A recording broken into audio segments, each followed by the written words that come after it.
Salutations, everyone! Welcome back to another Total Warhammer 3 guide. I'm Lord Forwind, and today we are going to be covering the Nurgle faction, the poxmakers of Nurgle under Kugath, the Plague Father. And there's only one Lord for this faction. I suspect they are going to change that in the future, but for now, this is what we're working with. So we're going to divide this video into several different sections, all of which should be in chapters below, so you can skip to what you want. We'll cover the factions and their very complex faction concepts. Then we're going to move on to their units, then the economy, then technology, and then finally the starting location and Kurgath himself. And if we have some time, we'll chat about heroes and the different lords as well. Okay, let's get right into the faction concept. So, first major concept is this is a demonic faction, meaning most of your units are demons and they will collapse if you start losing battles. But that also means you have access to some of the more interesting mechanics in the game. You have these unholy manifestations, which you get based off how much Nurgle corruption there is in the world, and you unlock higher ones. High level, you get an extremely powerful one where you get a plague to every army and settlement in a province. Then you get an insane amount of growth. This requires, I believe, 2,000 plus Nurgle corruption in the world, but you'll basically be able to grow your settlement in that area up to full pretty quickly. And then over here you have plague spreading in an area, which is quite nice. And then at the bottom you get a wonderful casualty replenishment plus 20%, but you can't move while using it. So those are the four unholy manifestations of Nurgle. So the other mechanic Nurgle has here is this great game, which will randomly cycle between the four Chaos Gods. And once you get it, you'll get a boost. So that this boost right now, this unholy manifestation right now is boosted. Otherwise, it is weaker. Just be aware of that. But when it is boosted, you can get some pretty powerful bonuses. So, other interesting things. So Nurgle has, and this we'll go into this more later. Nurgle has a pool of units you can recruit. And unlike other factions outside of the vampire factions, you can recruit them instantly. Now, be aware, even though we recruited this, it's actually in this case less than half health, and we have to heal it back up to full. So it allows us to get an army on the field quickly, but that army is not particularly strong that turn. You can use this for defense if you need to boost a garrison temporarily. You can do this and get a quick army deployed to the battlefield. If you're sustaining an advance, this can help as well. Just be aware that these units that you're replenishing with have to take around at least 2 to 3 turns to fully build up. Obviously, it varies if you have stacking replenishment on them. You can get it in 1 or 2 turns. A pretty good strategy is to raise an army, and rather than waiting 3 turns, you can proc an unholy manifestation and replenish it in 2 turns. You won't be able to move, even though you might finish replenishing in 1 turn. You'll have to wait a 2nd turn. But overall, you recruit slower than other factions, but you can get a sudden defensive army. Plus, you build up a variety of units over time. And you do that through the buildings, which we'll talk about more under the economy section, and units. But just know that exists, and we'll talk more about it later. The other mechanic here is the Plague Cauldron. So this can be done 2 ways. You can select an army or a settlement of your own, or you can summon a plague cultist to deliver it. So first off, very disgusting image. So this is your Plague Cauldron. So you have to select a base plague, and they have different bonuses. This one, obviously, corruption, weakens enemies. This one, you get a Nurgling when plague is spread. This one, infections. And you use infections to buy plague stuff, by the way. It's a unique currency here. You get it through buildings, events, taking captives. You get looting, raising, and spreading plagues. But you use it to spend stuff. Overall, the one you're going to use a lot for offense is probably the Plague Agui. I don't know how to pronounce these. I'd say algae, but it's not that. Algae. This causes attrition to the enemies and means they're slow moving. The honest trick here is to make sure that you get the plague spread to the enemy or to the enemy settlement, which can be slightly more difficult. Over here, this one reduces enemies' replenishment rate. I don't find this one as super useful. Obviously, if you're trying to stop a faction from advancing in your lands and they have constant casualty replenishment or in an encampment stand, yes, this comes in handy. It's rare.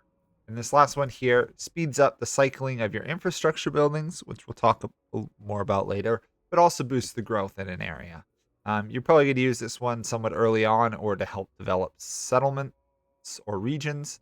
And then you'll probably swap to either using this one to hit enemies with attrition or this one to reduce their melee attack.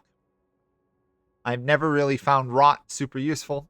And Buboes here, it helps on the defense. That's its big use. Now, below that, you have a variety of symptoms, and we're not going to go through all the symptoms because there's a lot of them. And to get them, you have to spread certain amount of stuff. So if you want to get to the good Buboes one, you have to keep spreading this a lot. Some of these could be very useful. Some of them less so. I particularly like this one, the Flux, combined with this one, because then you can do some nasty casualties on the defense. But over here, you can massively debuff your enemies, including reducing armor, which is huge. Over here, you can do control. This is basically speeding up your growth or hindering enemies. This one, defense, anti-defense. This one is kind of interesting because it gives you units when spread and then reduces range and accuracy. Good if you're fighting, say, elven factions with a lot of range. And then further down here, it gives you ability to summon an army, which is always handy. Now, this bottom row here is unlocked through varieties of technologies, which you will want to research usually when you get access to them, because these are pretty powerful ones. This one, similar to the casualty replenishment rate reduction, is here. This one gives you favor, which is your cash mechanic, because you're a demon one, when a plague is spread. So if you get a very viral plague that is going to spread everywhere, this is a very good one to constantly stick onto your plagues because it will give you money. That is if you're struggling with money, which I find Nurgle can at, Kurgath can at various times. This one, corruption. If you want to corrupt the settlement area, this is the way to do it. This one allows your plagues to last longer. This has a combined benefit of spreading better, but also applying benefits better, specifically like these growth ones. And this one increases the chance of plague spreading. Overall, you're probably going to use the favor or the spreading most often, probably then the plague duration. The corruption is not entirely necessary, nor is the casualty replenishment rate. And down here at the bottom, you get a super plagues. And some of these, the bonuses you get are really strong. In order to unlock them, you have to unlock the specific plague and then the different symptoms. So it can take a while to get these unlocked. See, I'm 2 of the way to unlocking this one, but I'd have to track down and get this thing, which means I'd have to summon Rot 50 times to unlock. Once you do, though, you can get some pretty crazy bonuses. This one, your units get more XP, so they'll get a level or 2 maybe. They replenish a lot faster. This can really help on the offense, or this can help recruiting a unit, because recruiting the unit, since they're less than half health or so, this one, 35 replenishment rate, will get them up to full in basically 1 turn if this is on your army, combined with other bonuses, of course. This one right here, sacking and looting settlements plus 100% income is huge. Nurgle used to be even, Kurgath's, Nurgle's faction here, used to be even stronger at sacking and stuff, and that was nerfed when they moved it into Immortal Empires. This kind of restores it to some degree, and is worth using, especially if you need money. You can get some significant money if you sack someone's capital. This one, growth, it's nice. There's easier ways to get this growth up here earlier. I don't use this one a lot. Over here, we get spell resistance reduction on the enemies. And Nurgle has half decent spells, so this can be very handy at weakening them. And then over here is a huge one, plus 20 physical resistance on Nurgle armies. This makes Nurgle's already tanky faction even tankier. And over here is your key point. You can either infect either your army or a settlement, or for double the cost, you can summon a plague cultist, which then you can forcibly deliver to a settlement or army. You're going to use the plague cultist a lot combined with the all units suffer attrition. It works really well on enemy settlements or super armies like legendary lord armies.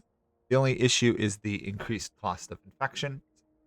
Overall, once you start going, the ones that spread infections when a plague spreads, since all of them do, you will get a half decent amount. You should almost always have a plague going or have a chance of getting a plague going. And as you can see, it does give you a nice little summary of what will happen when you get the plague, when it spreads, the effect on settlements and non ones. It's really quite nice. Very gross, but that's just a Nurgle faction for you. Oh, another interesting concept that deserves mentioning is your growth rate is affected by your Nurgle corruption in the province. So right now, because we have 100 Nurgle corruption, we're getting an additional 15 growth.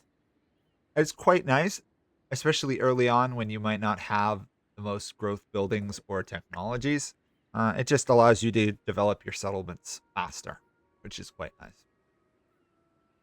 In general, Nurgle corruption is pretty good. It increases the chance of plague spreading, which means, in my opinion, it's actually more versatile than some of the other chaos corruptions because it provides more effects.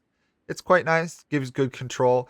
As long as your province is heavy Nurgle corruption, you're never going to have trouble with public order. It's going to grow really fast. Enemies who walk in there. You can spread plagues between your lands just periodically just to get infections and money. This is a very cheap plague right here to spread. Um, or you could alter it to something else, but by and large, this is what you're going to end up using. This right here is your combo for growth and for money. It'll speed up the growth, and you'll get money every time the plague spreads between settlements or even armies. Can be worth having an army that you run between settlements if you want to really micro it to that degree. Otherwise, you want to try and up all the plague spreading chances. This one right here, you would use if you want to get money and hinder an enemy. There's different combos. Work them out. You'll figure them out pretty quickly. It's a pretty intuitive system. The only hard part is knowing when a plague is going to spread. Okay, we're going to go a little bit out of order here and kind of, to some degree, combined economy with a faction concept. We're not going to really talk about what the best economic combo is at this point, but we're going to talk about the concept of Nurgle buildings, which are rather confusing. So if you look here, you'll notice there's not one building and there's not a building chain. Instead, there's these circles. What this means is the only exception here is obviously the straight ones, any special buildings like ports and stuff, or the Skaven and corruption one. This basically means when you buy this building, you'll see there's a turn number. That's the amount of time it takes to move to the next level. And then 3, then 3, then 3, then 3, then 4. And then it will repeat. So it'll go like this. What happens is you get 50 income and you get a Plague Bearer of Nurgle unlocked for you to summon to your army for a large amount of cost. And remember, not full health. That's an important note. Then the next one, you get another one, but the income increases. Over here, you get the Plague Bearer, and you get 2 Plague Bearers. I'm not surprised they're listed separately. That might be a bug. And then, yeah, they're the exact same unit. That is kind of hilarious. The next one, you get an Exalted Plague Bearer and more income. The next one, you get another Exalted Plague Bearer. And then the final one, you get another one, but a ton of money. Once you hit this, it will reset to this, which means economically and unit-wise, you have cycles. It tends to be that the last one of each of these cycle trees, the big ones, provides the biggest benefit. For example, here it gives you Forsaken and Marauders. Over here, you're going to get Soul Grinders and Chaos Warriors. One is way better than the others. The problem is, unless you've got a building that is cycled through it, you can't recruit the unit until you move to a next cycle building. This does have the negative effect of Nurgle. If you start losing armies, you can run across the problem of, first off, you might not even be able to summon any units, or you might only be able to summon trash units. A Nurgle army surprisingly is rather precious because building up and getting all these high level units takes time, investment, and a lot of cycles going through. Now, if you look over here at the edicts, we'll quickly run through those. Corruption spread, the one, it never will corrupt anything. You're not going to use this one that much. Then you got Plague God's Pasture, Plague Spreading, Plague Duration. Great if you're going to send out like the Get Money one. Control, Enemy Movement, Recruitment Cost. This one's quite useful, especially if you're recruiting a new army, because Nurgle can spend a lot of money in one turn. And then finally, we've got Cycle Time for Infrastructure Buildings. This just means it's going to move through this category of buildings a little bit faster. To be fair, the turn duration isn't super long. 3 or 4, this would be a 2, a 3, and a 3. It just means you're going to have a higher chance of getting the higher level income buildings faster. And you're going to be getting more basically trash units to recruit to your armies more often. Oh, and there is one other thing I should mention, and I'll show you a quick way of doing it. If you look around the map, you can get these cults. You'll get a random event that a cult will spawn. And it can be sometimes hard keeping track of it. So do remember you do have this province one here, and they do show up there. A cult is something all the demonic factions have. Nurgles I find to be very useful. So what you can do is you can do an infection per turn, which I probably would recommend the most, just because getting a good stream of infections coming in means you can keep churning out plagues and getting through those 50 or more uses to unlock the better plagues. The next one, growth and income if a growth is more than 200. Now, not a lot of AI settlements are going to have that high level growth, so you're probably not going to use this one as much as you would think. The next one, if any lord is present, you get an infection per turn and income. This is a way to get a little bit of income. It can help, but you're relying on a lord being present in a province, which outside of maybe some of the gates or capital settlements, like the Cathay gates or other capitals, you might never have a lord in that province consistently. And the final one, random plague, cult is destroyed. This is just a way to cause havoc around the world, spread some Nurgle corruption, potentially get favor or other stuff. But overall, the one you're going to use the most is probably going to be the infections per turn. Costs a decent chunk of change, but 5 infections per turn early on is great. You get 10 of them, you can spam out a plague almost every other turn. You can have more than one plague running at a time. It's not like you have to be limited by the amount of plagues in the world. In fact, don't even think about being limited by the number of plagues in the world. Okay, we are now going to talk units. And we're going to do it through the building tree browser rather than the units and spells, just because out of all the factions, Nurgle, keeping track of which buildings give you which units can be complex. So, you have your infrastructures. Now, by and large, these are going to give you Nurglings. Nurglings are cheap swarm units. There's a lot of them. They move decently fast. They hit with poison and magic attacks. They're okay. They're better than some basic infantry. They're concept wise, they're like a zombie or skeleton unit. But they do have physical resistance because they're Nurgle faction, which all gets these bonuses. Cloud of Flies gives melee defense once you start fighting, which means this defense here is more like 33. They're demonic, though, so if they lose, they'll die faster than you'd expect, and they cause fear, which is really nice. You can swarm with these guys. Your armies should almost always be full. This is going to be a very common unit just to round out your army, because they're cheap to recruit, and you're going to get a lot of them. This one, every time it moves, you get a Nurgling, which is really nice. Also, important to note, Nurgle does not get any garrison building, so every single one of the buildings Nurgle builds provides garrison. Thankfully, it does not change in the cycle, but it does not apply to your advanced infrastructure buildings. Your advanced military buildings. It's only your base infrastructure. So all told, you can get an equivalent to a garrison building if you build all of them. You'll get 8 units equivalent to a garrison. Now, what does that also mean? That means that if we were to click into a miner settlement, to get a wall, you're not going to get a wall. Basically here, there's no way you're going to get a wall from building those buildings. Now, that can be a bit of a difficulty for you. So just be aware that on defense, you don't have the strength of high level walls and stuff. Or if you do, the game has forgotten to mention them, because it does mention them on your provincial capitals, but not on your minor settlements. So the first one here is your growth building. All told, it does not provide a huge amount of income, but provides 80 growth a turn, which is quite nice. This one you're going to want to build most regions that you're starting to develop, just so that you speed through growing up your settlement. Next one, this is your income and control building.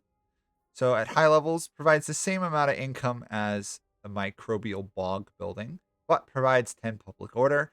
This is one you could honestly kind of neglect. I have never run across too many public order problems with Nurgle, so long as you own the full region.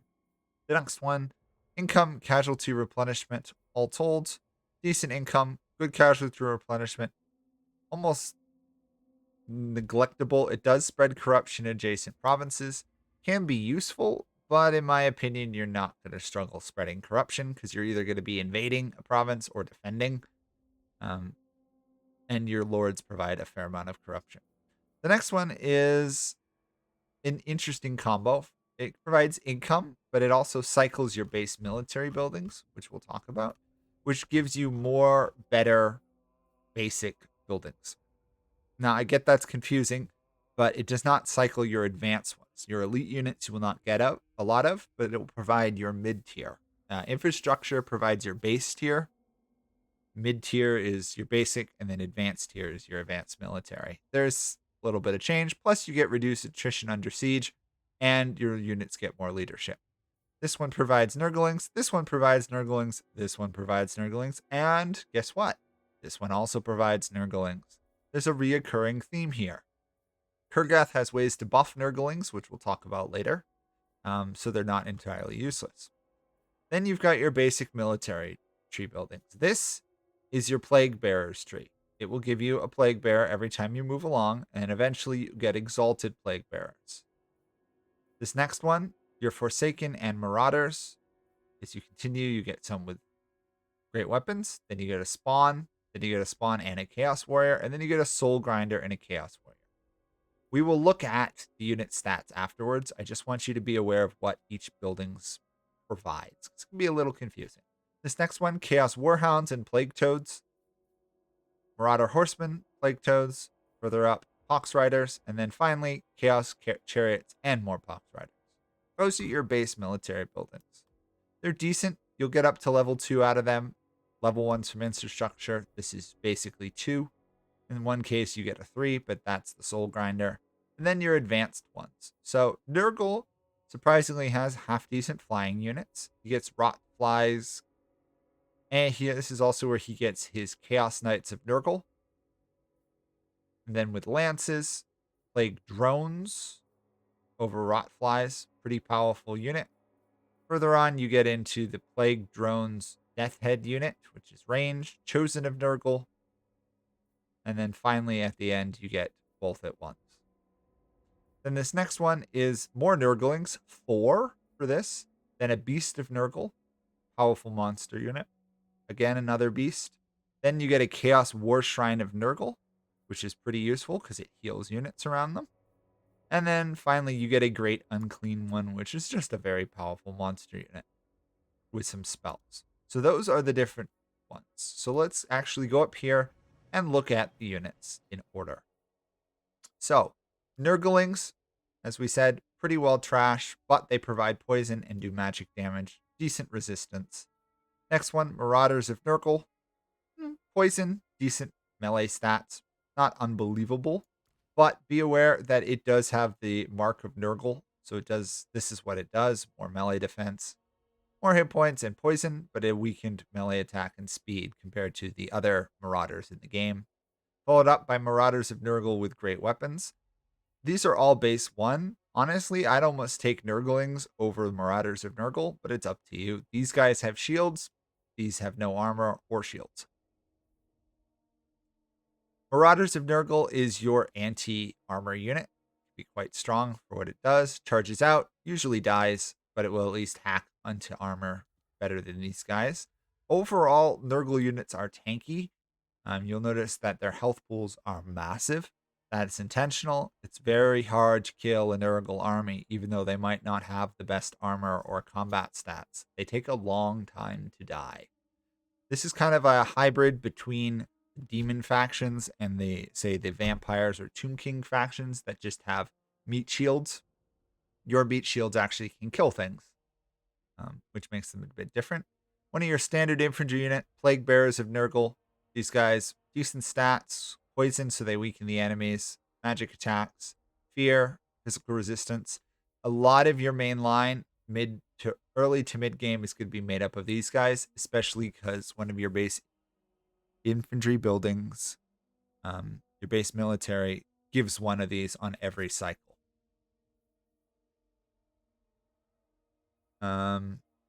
Okay. Here we go. We'll jump to the Exalted Plague Bearers. So here's your base Plague Bearers. These are the exalting ones. It shows a great increase in health and in general combat stats. Overall, a much better unit. Obviously, you'll have less of them. This is the difference between a tier 2 to a tier 3. When you get a chance, Exalted Plague Bearers are the better ones to run. Just be aware they are more expensive, and you're going to be able to recruit less of them. The next one, Chaos Warriors of Nurgle. Definite improvement over your various Marauders of Nurgle. Armored, shielded, are not armor penetrating, but they have very good shielding ability. 60% of range fire from the front is unusually high. They'll hold their own in combat. Don't expect them to kill everything, but they do a decent job at not dying. Next one, Forsaken of Nurgle. This is a kind of an odd unit. They are pretty much charge in, die. They do decent damage.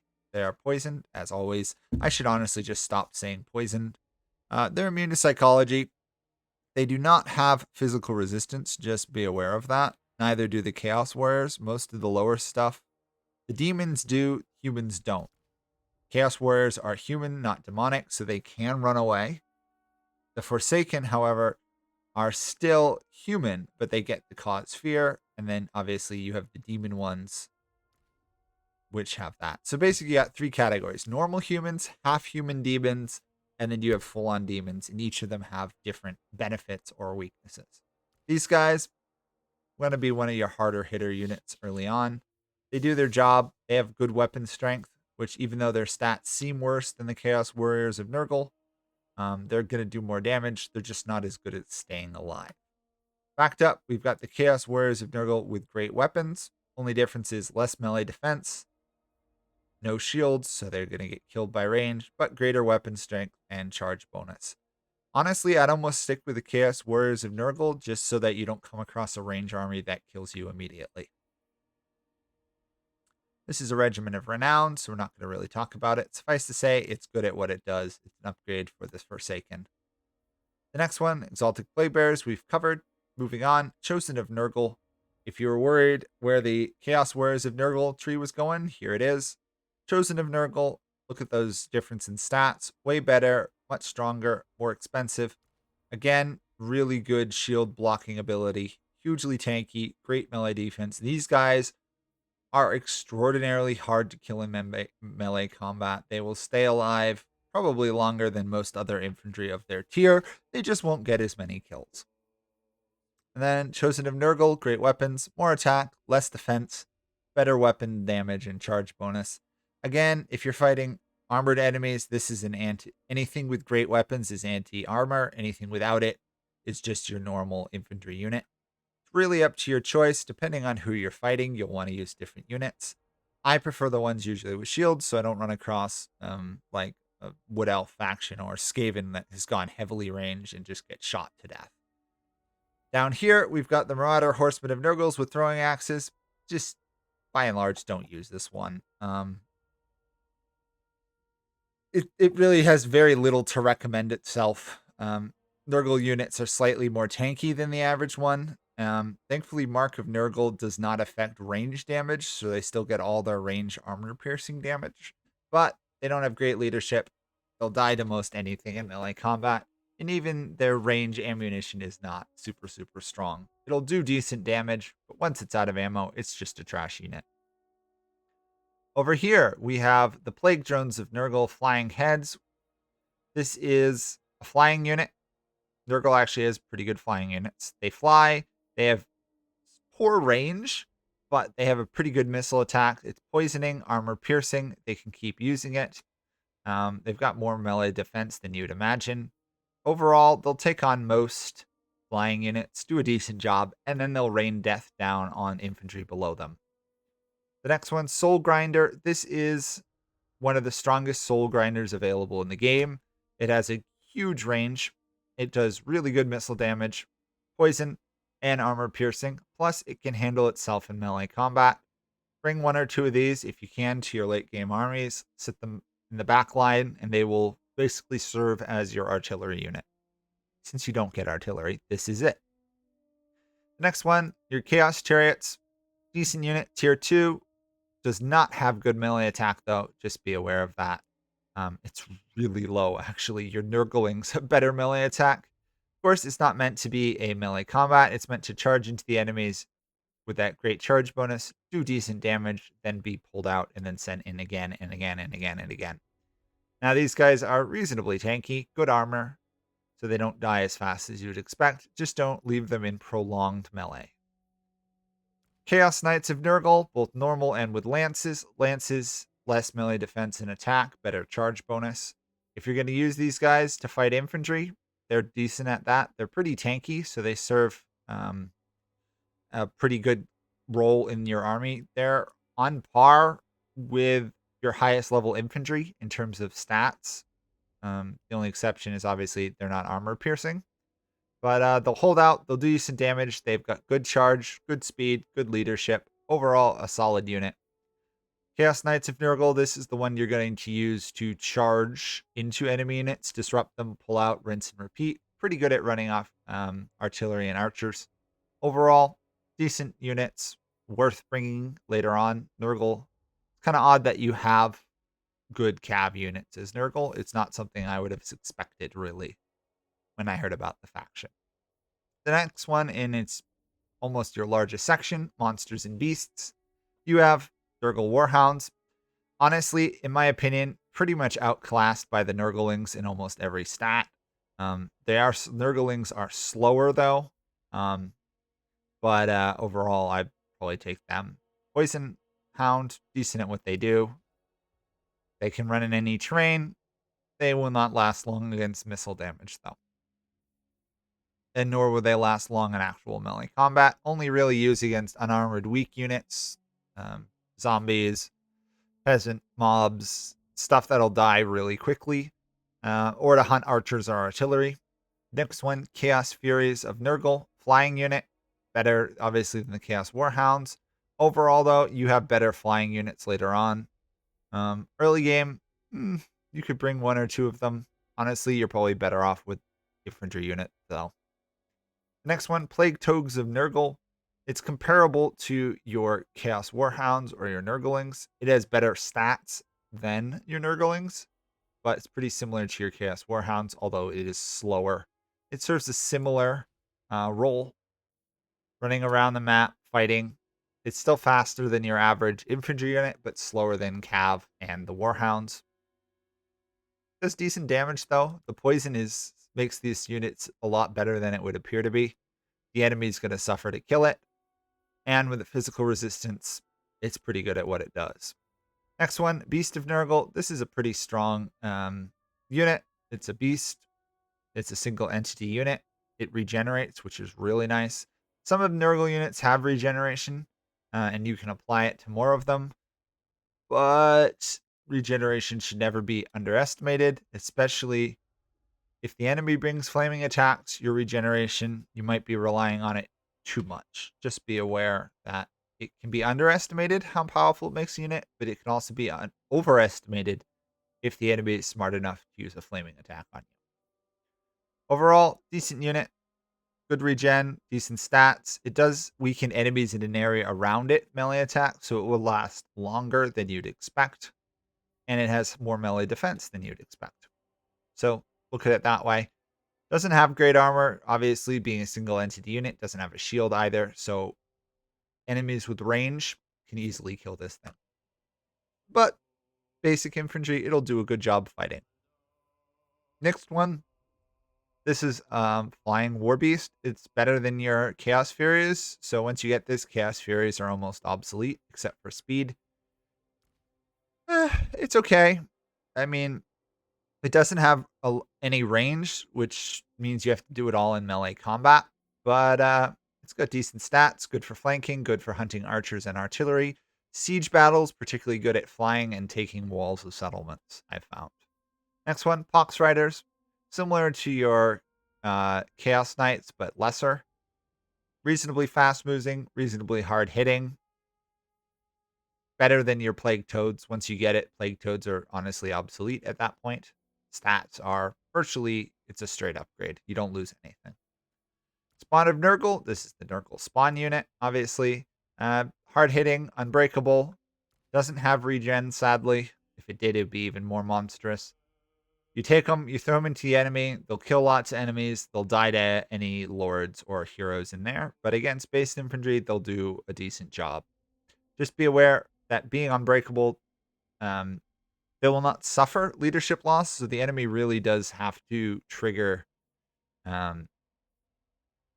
abilities and stuff to kill you, because this unit will last a lot longer in combat than you'd expect it would. It doesn't collapse like the demonic units do, and it doesn't run away. So it will literally fight to the death, making it a lot stronger than it seems to be. Plague Drones of Nurgle. It's a general upgrade from Rot Flies. Still no range. For that, you need the Death's Head version of it. Overall, better unit than the Rot Flies. More expensive. Once you get it, Rot Flies are obsolete. Much better at combat.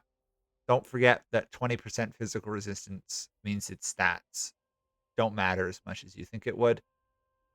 Religion of Renowned. Chaos War Shrine here. I mentioned it earlier, but it bears mention again. First off, healing units in an area get stronger the more entities that die near it is very useful, especially if you throw it into combat behind your lines and you keep it alive. It will keep your armies regenerating. It basically is regeneration on all your units. Always worth bringing one of these in a later game army, or even a mid-game army if you can get them. Thankfully, not heavily affected by the cycle system, because you only really need one, maybe max two in army. And they also provide leadership, which keeps your units in the battles and prevents your demonic units from collapsing faster. And it has decent melee stats. I still wouldn't throw it into melee combat if you can avoid it. And then the last one, the Great Unclean One, has bound spells, meaning you can cast them. Decent melee range, poison damage. This one, decent debuff to melee enemies nearby. Can be quite useful. Decent at fighting. Causes terror. Is a Children of Nurgle, though, and this is very interesting. It affects all enemies on the map when it casts its spell. So this is basically a 1% heal to all units on your map when you cast these two bound spells. Make sure that you don't cast them one right after another to try and improve it. But basically, it's a map-wide healing. A couple of these, they're basically free spellcasters that heal. Just be aware they are expensive to maintain, and they're not going to win a battle on their own. So overall, Nurgle has a decent tanky line of infantry. It's not the best in terms of damage. It's not the worst. Pretty decent cav and fast moving units, and even good flying units. Virtually no range. The only real range unit you're going to get are these two right here, of which the Soul Grinder is... It makes up for Nurgle's lack of range considerably. It's not going to win any range battles, but boy, it can do damage from range if left alone. Okay, on to the economy. This is pretty straightforward for Nurgle. You have these infrastructure buildings. They cycle. You really can't go particularly wrong with which ones you pick. But if you want to maximize the benefit out of it, you definitely want to get this last tree here. Carnivorous compost going. because it will cycle your base military, meaning you'll get more units summonable from them early on. It'll just be more beneficial to you. Um, Remember, it always cycles from 50 and it can get higher. So the more time you spend up top rather than down low, a benefit. Overall, it just speeds things up. Now, every single one of your buildings, build it. If you really want to do it, definitely one of your first basic military buildings you want to get is these plague flesh poppies. They'll give you more money and they'll give you your plague bearers, which are your base units. The rest of these give less. These ones over here give more income. It's honestly kind of difficult to go wrong building the economy as Nurgle. Um, Honestly, I found I had more trouble managing my infections than I did my economy.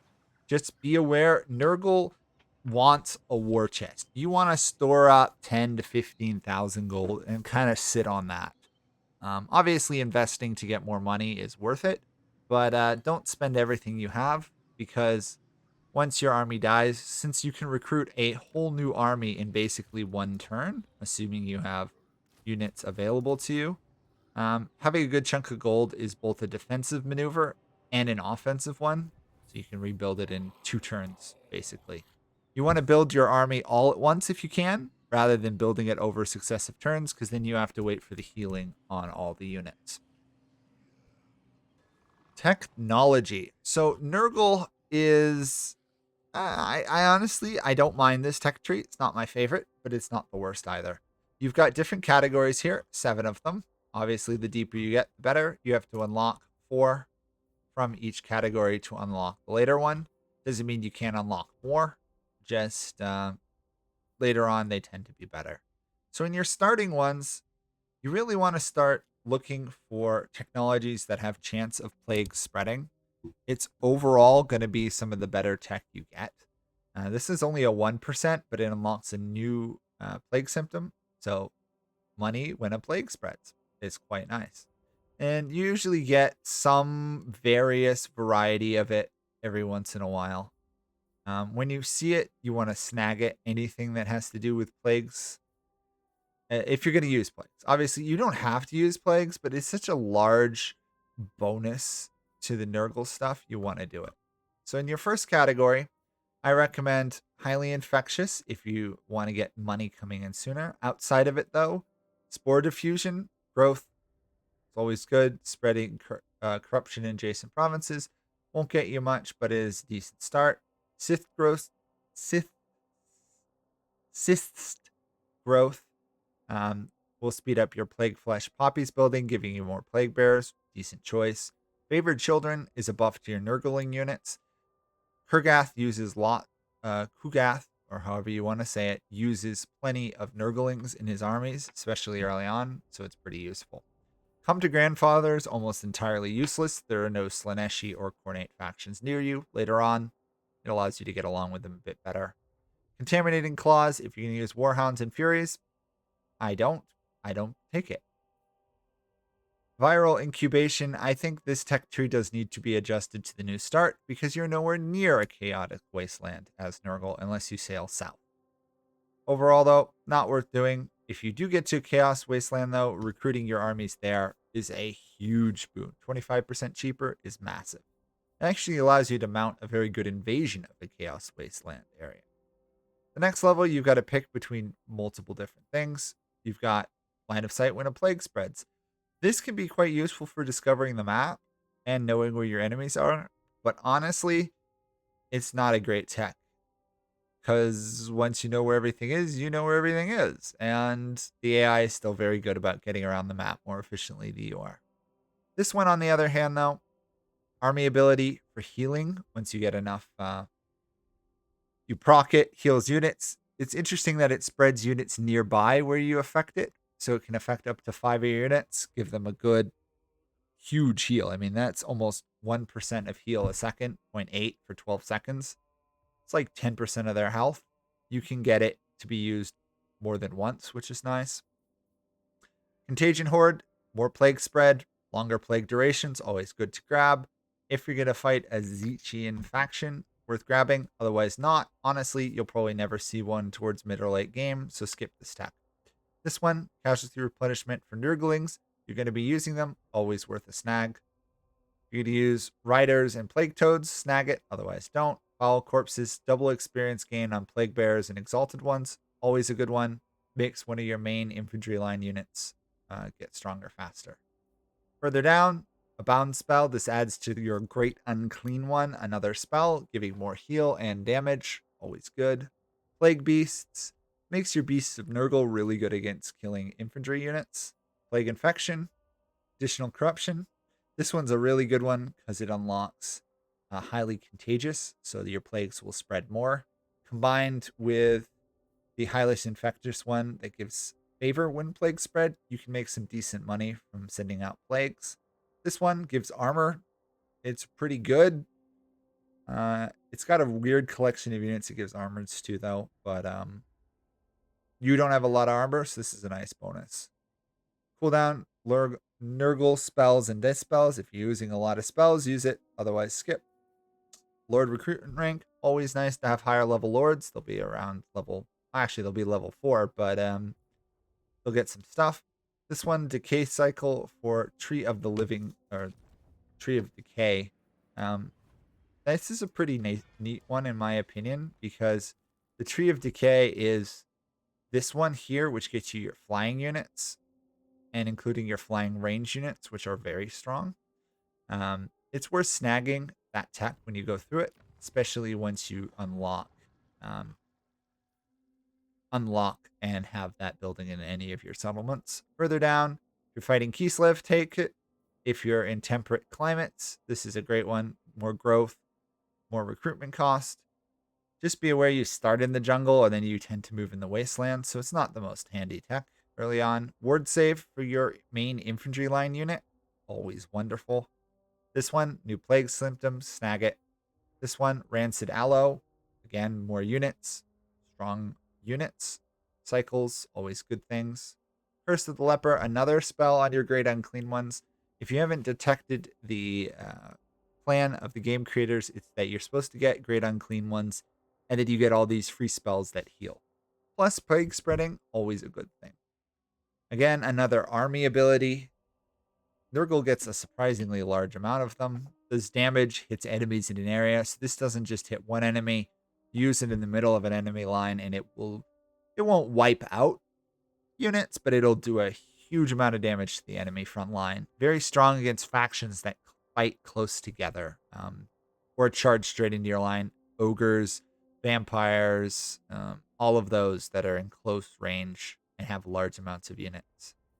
Further on, take this if you're fighting Norska, otherwise ignore it. This one, upkeep for all armies, snag it. 7% upkeep is huge. More plague spreading and another spell for your Great Unclean Ones, always good. Strain resistance, if you're in flows and climates, use it, otherwise ignore it.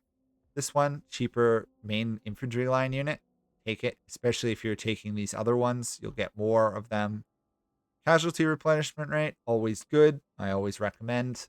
Sores, this is a plague one, honestly, you could skip, but it will unlock other stuff, so it is worth getting at some point. Overall, this is probably one of the strongest Nurgle sections.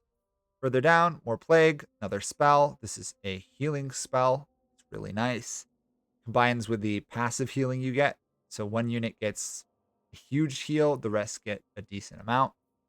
This one cycles your Lesser Guardian of Blight, which is a strong building. More units, better units. This one, if you're fighting ogres, take it, otherwise ignore. Ward save on your flying unit and your cab units. Well, just a variety of units, honestly. Ward save's always good, so snag it. This one, cheaper upkeep for your main infantry line and better recruitment, always solid. Seeds heals your flying units, recruit them higher, always good. This one, you get a population surplus of 1, meaning you can upgrade it immediately. This one allows Nurgle to spread across the map really fast once he gets going. And your final section, all your spells on Great Unclean One, you get double the use. If you've taken the previous ones, this will allow them to spam like 12 spells and heal 12% of your army's hit points, assuming you're using it constantly and they don't max out hit points. Very strong. This completes the strength of the Nurgle armies as hard to kill regenerators for sure. This one, growth in mountains, you're in mountains, take it. If not, ignore. If you're fighting Cathay, this is quite strong. The missile resistance is huge, considering Cathay uses lots of range units. Commanding crowds, another population surplus, allows you to upgrade a building. By the time it's upgraded, you usually can upgrade it again. Allows you to get minor settlements to level 3 really fast. Also allows you to rebuild if you lose settlements, which, since you don't get as many walls as other factions or as strong garrisons, it's going to happen more than you'd like. The touch, again, another population surplus. You can get to level 3 super fast. If you take one, or you even take the one back here, you don't need to take all 3 unless you're trying to get capital settlements built up fast. This one, ammunition for exalted plague bearers and soul grinders. Oh boy, it's nice. Soul grinders already do decent damage. Exalted plague bearers, honestly, I didn't even notice they had a range ability. I think they do, though. If they're giving me this, I'll have to double check for you guys. This one cycles on a really strong building. Let's look at exalted plague bearers, actually. Yep, they do. They have a very short ranged weapon. So basically, you're going to get off once or twice. You only have 3 casts. That doubles it to 6, makes it a lot stronger. Honestly, I haven't really even noticed that with playing with Nurgle, mainly because they use it and then they're instantly in melee combat. Plus, the enemy tends to charge into you. Not one of the world's most amazing techs, in all honesty. And that's the Nurgle tree. There's only a handful of techs that aren't worth getting, so customize what you're using. I really like focusing into their infantry line and the great unclean ones for tons of heal and tankiness, but it's up to you. Overall, it's hard to go wrong with Nurgle. And now we're going to talk about the start of Kurgath Plaguefather. So, let's go over his stats and stuff, and then we'll do the start here. You'll notice we're multiple turns into the game. That's just so you guys can see the area, because this is a relatively new area for a lot of people. Outside of this, the only one you're ever going to really see it with is Gorst, or if you play as Goldtooth.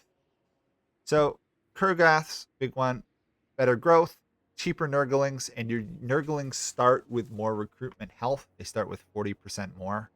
Um, See, most units start with less than half. These guys start with a decent amount. This means for defensive armies, summoning Nurglings, since they're cheap and they start with more health, this is how you defend as Nurgle.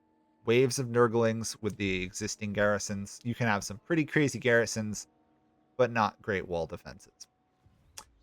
That's it. The growth is not totally noticeable. Kurgath himself has a lot of stuff.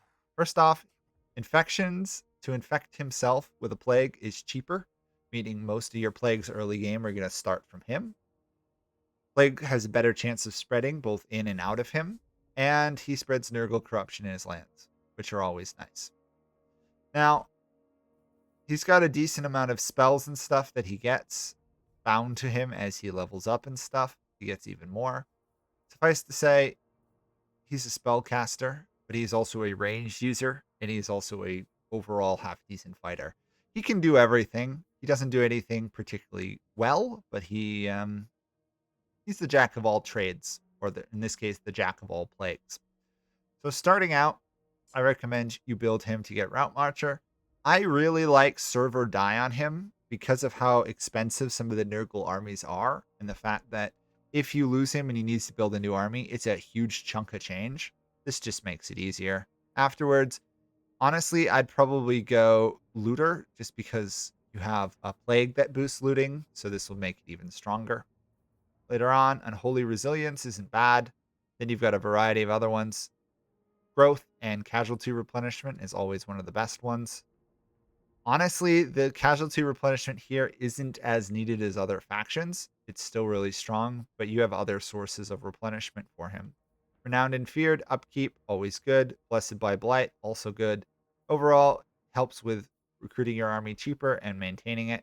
Lightning Strike, I didn't find it overwhelmingly necessary on him, but if you're going to be fighting like Skaven or enemies that have huge armies, or sending him in alone into enemy territory, you're going to want it. He's got a standard red line here. Obviously, it's altered for a Nurgle faction. The only thing that bears a lot of notice is that you can give armor and melee defense to your main infantry line, which can be very strong because tanks with more armor and health and melee defense, it's just a really solid line there. You get these blight swarms, which you can use, which weaken enemy front lines, especially if they're in close quarters. And this one is a chain hex as well. It spreads to 5 enemies. This affects enemies as well, but this has a greater reduction. On the other end, you get 2 uses. This one you get 4. It's up to you which one you'd prefer to use. It has a longer duration. I might actually stick with Blight Swarm if I were you, but depends what you're using it for. Then Nurgle he has the Lore of Nurgle spells. They are a combination of debuffs, healing to your units, poison, armor piercing damage. They do have this rather cool melee deflection thing, which is great if you can throw it on your units when they're either enemies charging into them or they're fighting a super strong melee unit. It can make the Nurgle armies, which are already tanky, super tanky, and actually capable of killing enemies, mainly because the enemies end up kind of hitting themselves. Just be aware, a human player might be on the watch for this and pull their units back once you cast it, but the AI is not that smart. Overall, lots of healing spells, lots of poison, explosion spells. He can do it pretty well. I don't tend to build it too much on him, mainly because he's got a lot of other things you want. And he's got other spellcasters in his faction that get similar spells. But in the long run, it turns him into a good spellcaster. He's got a pretty standard yellow line. There's an exception here. There's an area effect, leadership debuff, and then it is a direct damage for enemies around him. It turns him, if you go down this line, into a monster in combat. Melee combat. He's already got decent range damage, and that's where he's going to do most of his damage, which means putting this off till the last tree is probably what you're going to want to do. But once he gets it, he can fight in the middle of combat pretty well. It means killing him after he's already blasted you and his army dies. He then can kill you himself in melee combat, assuming he doesn't run away or die. Can be very strong on him. Now, he has, I think, I could be wrong, I think he's got the most unique skills.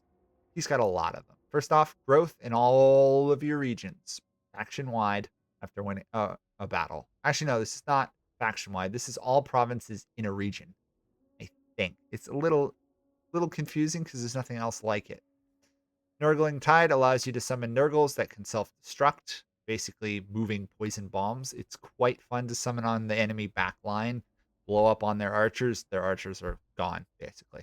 Plague Shields makes your Nurglings have more defense. Champions of Decay, you get to summon Plague Ridden, which is a hero. Rotting Waves, plagues are more likely to spread to all your armies. More corruption. Giggling Grenades, range on him. He's already got a decent amount of ammunition, gives him more. This one is crazy. It gives all your Nurgling units, which you're going to have a fair amount of, regen in his army, cheaper faction wide, and cheaper upkeep. There's really no reason not to use them once you get this. Plaguefire's Orientation boosts melee defense and leadership in a large area for a long time. Great to use on your front line. Lord of Stench hits enemies around and weakens them. And, almost more importantly, gives all of this to the Great Unclean Ones and makes them cheaper. Once you get this, you should start having at least one Great Unclean One per army, if not 2. And of course, he's got a bonus against Siege and the Dwarves, which is quite nice. Of course, these are both melee boosts, something that he's not going to get into as much as you'd expect. And then Missile Defense is always good as well. Causes fear, terror. He's got a lot of various bonuses and weaknesses. Melee defense, Nurglings healing for the Nurglings. It's kind of crazy. Just be aware for the Nurgling stuff, they get regen here, but he also has this Nurgling infection if they're in the area around him. It means he should fight, and when he does fight, the Nurglings should be near him. It's interesting where he starts on the map because he starts near Gorst, who also is all about buffing really weak zombie units into powerhouses. Overall, Gorst is stronger. They recently nerfed him a bit, but he's still pretty powerful. It's just interesting. They have the two faction lords that have cheap units that they buff to higher levels right next to each other. Just kind of a coincidence. So let's talk about his start. So he starts down here in Dragonfane Mount, which is worth upgrading immediately because it will give you more money, gemstones, control, and growth. Basically, it'll turn this province into a rich, highly developed province faster than almost anywhere else in the game, combined with the Nurgle growth. It's quite easy to get to level 5. In fact, if you don't get to level 5 by like turn 50 or so, you probably lost the settlement to an invasion. Or you're just not spending money building buildings. You're going to want to throw down probably a microbial bog to get the growth, get some income, and more importantly, get more Nurglings to summon. That's for his building. He starts up here before the standard battle. I'm not going to go back and show it to you because it's pretty simple. Fight the battle, win the battle, move into Shattered Stone Isle, recruit troops. Now, the AI, in my experience, will start raising an army. You'll be fighting lizard men. They'll start raising an army up here in Shattered Stone Bay. That's fine because you want to take Dreadrock anyway because it's the capital settlement of the province. So move in. Be aware that you might not be able to take the battle if you win the battle if you do an auto resolve. If you macro command the battle yourself, you can do it with ease. But a lot of the times the AI can't win the battle if they attack you, so you can siege them down. Just be aware of a reinforcing army. It can be worth taking 3 or 4 turns to get a full army before you take Dreadrock. The AI up here doesn't tend to be super aggressive. Just be aware if you leave them alive in Shattered Stone Bay long enough, Gorst over here will come and take that province, and then you've got to kick him out. You are entirely intended to go to war with Gorst. It's basically what you're designed to do. He will take this area about at the same speed it'll take you to get to here. Your only way to go is through him. His easy route of expansion is to go through you. Have fun fighting him. Be aware that his haunted tree here is, since it's in a wood elf one, doesn't have walls, so you can stroll in and take it a lot easier than you'd expect. Once you take it, it removes his only developed settlement. Just be wary that you need to kill him early on before he gets massive amount of buff zombies on the map. He'll have 3 armies. I was fighting 3 or 4 here when I was testing it. Overall, Kurgas' army is better one-on-one. You're going to want to move in ambushes because if you don't, he will show up with 1 army and then reinforce with 2 more, and those are the battles you lose. Any ambush battles you fight, you win. Any one-on-one fights, you're going to win as well. It's worth taking him out because you get a trait from killing him. You get poison attacks on a already poison user, which is just kind of hilarious. It's a shame it doesn't double stack. If it did, it would be one of the greatest little combo abilities in the game. I sure hope they patch it and give him something else if he already has played. Once you're done killing Gorst, and you should, you've got a couple different routes. You could push into Cathay if you want to. They hate you, so they'll probably at some point attack you. So expanding into them is a legitimate strategy. You could go west, where you'll have to fight your way through an ogre, followed up by fighting your way into the wasteland and some high elves, followed by Skaven and dwarves. Honestly, though, you might just want to leave it alone. Pig barter here, unique settlement, which is kind of cool. Or unique building there. You could go north. Be aware that you're moving into unpleasant climates, unlike going east or west, meaning your progress will be slow. Plus, you'll be fighting ogres who are a little bit harder to fight as Nurgle than you'd expect because they're both tanky and hit hard, and you're tanky, but you don't hit hard. Just pay attention to that mess. Overall, though, you can usually either get non-aggression pacts with them or just ignore them. If they do attack you, wipe them out. If they don't, leave them alone. Go after either Cathay or the ogres to the west and the wasteland. You have a mission or two for Kurgath, his item, his quests. He has 1. You get it at rank 10. Actually, I think you get another one, but it's already been issued. We'll check. More ammo, more corruption, cheaper recruitment, which is huge, and better combat. You have... Nope, that's the only one you have. You just have that one thing as well. Your victory conditions, though, this is what I was thinking of. You've got to wipe out um, this clan, which tends to die, so don't worry too much about them. Tarek Azul, which if you leave long enough will be killed by Queek Headtaker and obviously Gorse himself. Then just control the Dragon Isles. Really, these two, don't even worry about them. The only one you have trouble with is Gorst. And then all you have to do is occupy or loot 35 settlements, which is very easy to do as a demonic faction. 1, 2, 3, 4, 5, raid Cathay, another 10 or 12 there. Easy to achieve short victory without a massive expansion. His long victory, he has to wipe out all the other demonic factions. This is a lot harder. Some of these will die on their own. Slaanesh tends to get wiped out. At some point, the Decadent host dies to Kislev. The Ecstatic Legions and the Gorkun tend to be the only survivors in the area. There's a whole variety of these. Some of these will get wiped out without you doing anything, but then you have to target and take out the others. It's a surprisingly harder long victory than it is a short victory. But it's a fun faction. You're unique. I suspect they will add another lord to this faction type, the Nurgle factions, soon.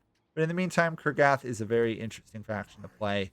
Very cyclical, slow build up, get units, expand, wait for new ones to build up, expand more over and over. Kind of like a plague spreading across the map. Ha ha ha. Anyway, I believe that is everything. That is everything particularly important. We will talk just for a moment here about the heroes you get, especially this one, the Plague Ridden. This gives replenishment. You start with one. Definitely keep him in your army. It allows your offense to be sustained. It also helps when you recruit the units where they're not full health. This helps them in one turn get up to a something of a fighting strength rather than taking 2 or 3 turns. Combined with Kurgas regeneration here from pestilential spawnings, and if need be, unholy manifestations, you can get your armies constantly at full health or thereabouts. Very, very powerful if you use it properly. The other one you get is the Cultists of Nurgle unit. It's a combat unit. It doesn't provide a ton of stuff for you. It's worth noting that you get this Gate of Nurgle ability where you can summon a Great Unclean One with his spells, which is pretty powerful. And Gate of Nurgle here gets you Plague Bearers, 3 of them. Plus, increased mobility is nice as well. Don't bring this guy for his personal combat stats, but bring him along for his various abilities he casts. It is worth noting he does get regeneration and bonuses around him as well. It's kind of cool. You can pick a variety of different ones. You have access to several different lords. You have sorcerers, which are the chaos ones. You've got Death, Nurgle. You've got Heralds of Nurgle, Death, and Nurgle himself. Again, pretty similar to Kurgath in what they actually have. You'll find very few things different, obviously lacking Kurgath's massive amount. You get to pick one of these, pick whichever one you're going to use. More damage, or healing, or spell damage. Those are your kind of options. Plus, you get a Rotfly that your unit will be on flying above the battlefield, which is kind of cool. Your heroes, you get Exalted Heroes, Plague Riddens, and then Cultists of Nurgle. So these all have their points. These are spellcasters, which is how you don't need to necessarily build them on Kurgath. Obviously, we already looked at one of them. The Exalted Heroes are worth mentioning because they can provide some interesting bonuses. Plus, they have Assassinate, which could come in handy as well. We'll just throw one up here. So this is combat unit, but more into chaos than the Cultist. It does have these lock away abilities, which can buff in an area or make themselves stronger. Again, more casualty replenishment can be crazy. You can get like 40% casualty replenishment, or just make your tanky units even tankier. This one is quite cool. This is a passive ability he gets on him, and he weakens enemy armor. It basically reflects melee damage, making this a surprisingly high damage tank character.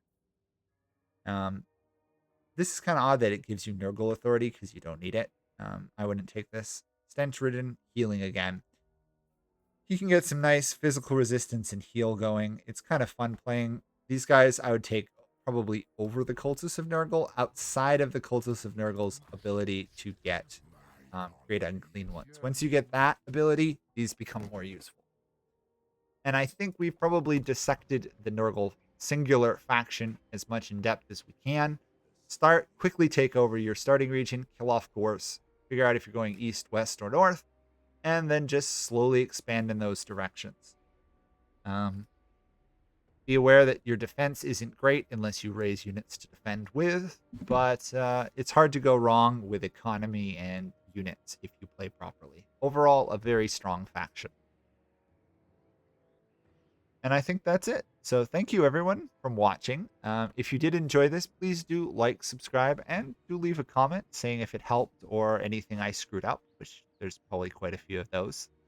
And I hope to see you guys on another guide video or let's play or even a live stream. It's a pleasure to have you. Thank you all for watching, and I'll see you all another time. Bye for now.